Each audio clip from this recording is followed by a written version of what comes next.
दोस्तों आज मैं आपको एक ऐसे आइसलैंड के बारे में बताऊंगा जहां पर अगर कोई इंसान गया तो उसकी मौत निश्चित है। एक ऐसा आइसलैंड जिसमें रहने वाले जनजातियों का दुनिया से कोई संपर्क नहीं है। जी हाँ दोस्तों, उस खतरनाक आइसलैंड का नाम है नॉर्थ सेंटिनल आइसलैंड।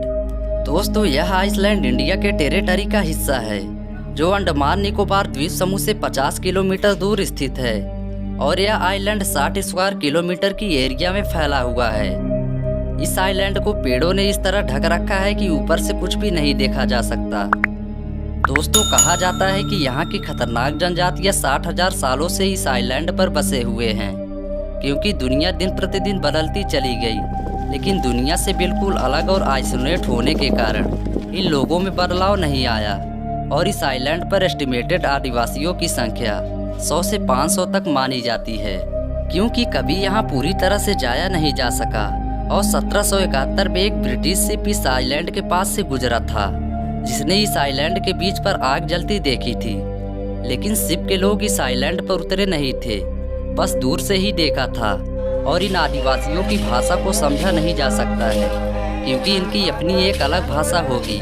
ये धनुष बाण चलाने में काफ़ी एक्सपर्ट है, क्योंकि 1868 में पहली बार इन आदिवासियों का सामना आधुनिक लोगों से हुआ था जब इंडियन मार्चेंट का जहाज इस आइसलैंड पर खराब हो गया था, जिसमें 106 लोग मौजूद थे और इन जहाज पर रह रहे लोगों को लगा कि इस आइसलैंड पर तो कोई नहीं रहता होगा और वो लोग इस आइलैंड पर रुक गए और रेस्क्यू टीम का इंतजार करने लगे।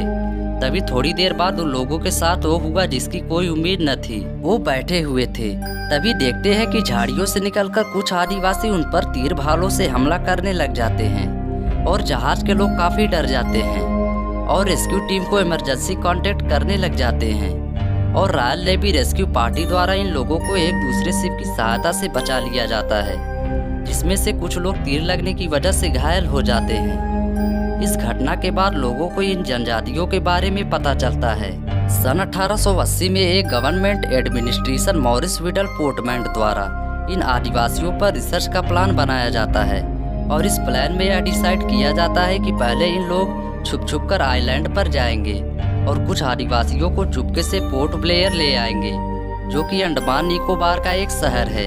यहाँ पर इन आदिवासियों को कुछ दिन रखेंगे और इनके बारे में जानने की कोशिश करेंगे ताकि इनसे अच्छा कांटेक्ट बनाया जा सके और कुछ गिफ्ट देकर इनको इनके आइलैंड पर सुरक्षित छोड़ दिया जाएगा। लेकिन जब मॉरिस विडल सच में अपने प्लान के अकॉर्डिंग इस आइलैंड पर पहुँचते हैं तो ये काफ़ी टाइम तक आदिवासियों को ढूंढते रहते हैं, लेकिन इन्हें कोई भी नजर नहीं आता है और काफी ढूंढने के बाद एक दिन आदिवासियों का एक ओल्ड कपल मिल जाता है जिनके 4 बच्चे होते हैं और इसी फैमिली को बोटमैन किडनैप कर लेते हैं, फिर पोर्ट ब्लेयर ले आते हैं और लाने के कुछ ही दिनों बाद एक पूरी फैमिली बीमार हो जाती है और ओल्ड कपल की मौत हो जाती है, जिसके कारण बाहरी दुनिया में बीमारियों से लड़ने की उनमें इम्यूनिटी नहीं रहती है। इसलिए ओल्ड कपल की डेथ हो गई और जिन बच्चों को वहाँ पर भिजवाया गया था वो भी बीमार थे। हो सकता है कि इस बीमारी के चलते वहाँ पर कई लोग मर गए हों। यही कारण है कि उनका गुस्सा बाहरी दुनिया पर और बढ़ गया और इस घटना के बाद इस आइलैंड पर किसी ने जाने की कोशिश नहीं की। लेकिन त्रिलोकनाथ पंडित, जो कि डायरेक्टर थे एंथ्रोपोलॉजिकल सर्वे ऑफ इंडिया के, और जूनियर मधुबाला चट्टोपाध्याय एक ऐसी इंडियन एंथ्रोपोलॉजिस्ट महिला थी जो कि पहली बार इन आदिवासियों से बिना वायलेंस के पीसफुल कांटेक्ट बनाने में 1991 में कामयाब हुई थी, क्योंकि त्रिलोकनाथ पंडित इससे पहले भी यहाँ आते थे और कुछ गिफ्ट आइलैंड पर फेंका करते थे ताकि इन लोगों से पीसफुल कांटेक्ट किया जा सके।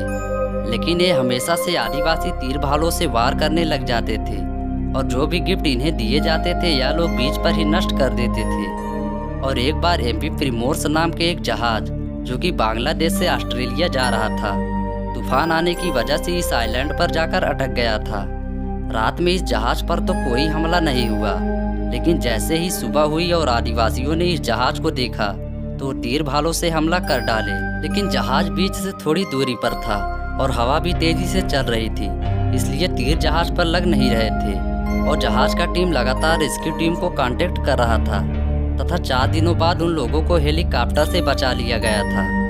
लेकिन उनकी शिप आज भी उस आइलैंड पर पड़ी हुई है, जिसको गूगल मैप पर देखा जा सकता है और इतिहास में कई बार इनसे कांटेक्ट बनाने की कोशिश की गई।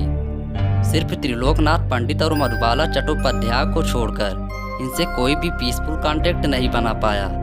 और इन आदिवासियों की खबर फैलने पर 1974 में एक नेशनल जियोग्राफिक टीम ने डॉक्यूमेंट्री बनानी चाहिए और टीम कुछ मेंबर और एंथ्रोपोलॉजिस्ट के साथ रवाना हुई, जिसमें त्रिलोकनाथ पंडित भी शामिल थे। लेकिन जैसे ही ये लोग आइलैंड के पास पहुंचे तो फिर से वही मंजर आ गया जिसका डर था। आदिवासियों ने तुरंत तीर भालों की बरसात इन पर कर दी और डायरेक्टर के पैर पर एक तीर लग गया और उसके बाद वहां से उल्टे पांव भागने के बजाय और कोई ऑप्शन नहीं बचा।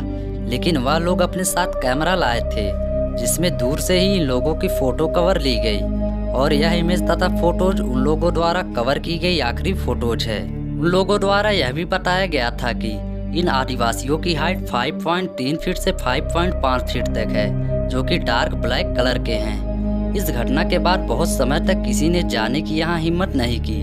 फिर कुछ सालों बाद इंडियन गवर्नमेंट द्वारा इस आइलैंड को बैन कर दिया गया, क्योंकि गवर्नमेंट भी इस बात को समझ गई थी कि यहाँ पर जाने का कोई फायदा नहीं है और इन लोगों को भी इनके आइलैंड पर स्वतंत्र से रहने दिया जाए। अब इस आइलैंड के 10 किलोमीटर रेंज तक कोई नहीं जा सकता और आर्मी शिप्स द्वारा इस एरिया पर निगरानी रखी जाती है।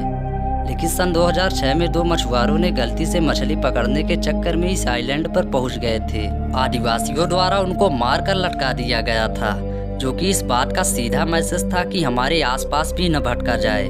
और इस घटना के बाद इन आदिवासियों को आदमखोर भी कहा गया, लेकिन ये आदमखोर नहीं है, बस ये दुनिया से अलग रहना चाहते हैं। और साथ ही साल 2018 में जॉन एलन चाउ नामक युवक, जिसकी एज 26 ईयर थी, और वो क्रिश्चियनिटी का मैसेज इन आदिवासियों को देना चाहता था। और आइलैंड बैन होने के बाद भी उसने इलीगली ट्रिप का प्लान किया और 2 मछुआरों को रिश्वत दी कि वो एलन को आइलैंड पर पहुंचा दे और ये रात में रवाना हुए ताकि इन्हें आर्मी द्वारा पकड़ा न जा सके। और ये लोग चुपके से आइलैंड पर पहुंच जाते हैं। एलन अपने साथ कुछ गिफ्ट और बाइबिल लेकर गया था और पहले तो एलन उन लोगों को गिफ्ट देता है और फिर अपने धर्म के बारे में बताने लगता है। उतनी ही देर में एक आदिवासी ने एलन के ऊपर अपना तीर चला देता है। यह तीर बाइबल पर लगता है तथा वह बच जाता है और वहां से भाग लेता है। लेकिन क्रिश्चियनिटी का फेस इस पर इस कदर हावी हो जाता है कि यह दोबारा आइलैंड पर जाता है और इस बार एलन को मार दिया जाता है तथा मछुआरे दूर से देख रहे होते हैं कि आदिवासी इसके बॉडी को दफना रहे होते हैं। इसके बाद मछुआरे भाग खड़े होते हैं। पता लगाने पर इसकी टीम द्वारा बॉडी को लाने की कोशिश की जाती है, लेकिन नतीजा वही निकलता है। आदिवासियों द्वारा रेस्क्यू टीम पर तीर और भालों से आक्रमण कर दिया जाता है और रेस्क्यू टीम भी भाग खड़ी होती है तथा एलन की बॉडी को नहीं लाया जा सका। साल 2004 में सुनामी आने की वजह से इंडियन ओशियन का लेवल थोड़ा घट गया था, जिसकी वजह से यह आइलैंड से 2 मीटर अपलिफ्ट हो गया था। और आज की डेट में इस आइलैंड पर कोई गलती से भी जाने की नहीं सोचता, वरना वह अपने मौत का खुद जिम्मेदार होगा। वीडियो यहीं पर समाप्त होती है। दोस्तों, आशा करता हूं कि जानकारी आपको जरूर पसंद आई होगी। यदि हमारी वीडियो पसंद आई हो तो वीडियो को लाइक कर चैनल को सब्सक्राइब जरूर करें। तब तक के लिए धन्यवाद।